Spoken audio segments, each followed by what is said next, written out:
যুদ্ধে তো অস্ত্র ছাড়া যাওয়া যায় না, যুদ্ধ করার জন্য অস্ত্র লাগবে, গুলি লাগবে, গোলা বারুদ লাগবে, খালি হাতে যুদ্ধ করা যায় না। তো আপনার পড়াশোনার জন্য আপনার প্রয়োজনীয় সংখ্যক বই লাগবে। আর আপনি যদি যুদ্ধের কৌশল জানেন তাহলে আপনার যুদ্ধটা আপনার জন্য সহজ।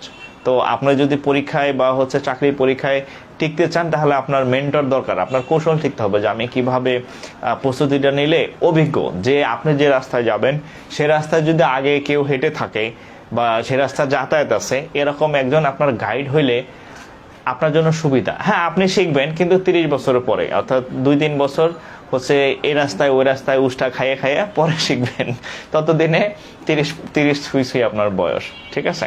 সো এই সকল জায়গায় কখনো কিপটামি করবেন না। আপনি যদি ইংরেজি না পারেন আপনি ইংরেজি প্রাইভেট পড়বেন, সোজা বাংলা কথা। আপনার চাকরি পাওয়ার জন্য এটা আপনার করা লাগবে। আর যদি আপনার মনে হয় যে না আমার ঘোরার টাকা আছে, আমার যে মানে জামা কেনার টাকা আছে, আমি পারফিউম কেনার টাকা আছে, একদিন আমি কোথায় যেন পারফিউমের দোকানে গেলাম, ওমা একটা পারফিউমের দাম দেখি 12-13 হাজার টাকা একটা পারফিউমের দাম। এটা তো আপনি ঠিকই ব্যবহার করতেছেন, কিন্তু আপনার যে একটা বই দরকার, বা আপনি ইংরেজিতে দুর্বল, আপনি ম্যাথে দুর্বল, কিন্তু আপনি এখানে ইনভেস্ট করতেছেন না, যার ফলে কি হইতেছে আপনার চাকরি হইতেছে না, আপনার চাকরি হবেও না যদি আপনার এই উইকনেসগুলো আপনি ধরে ধরে সলভ না করেন।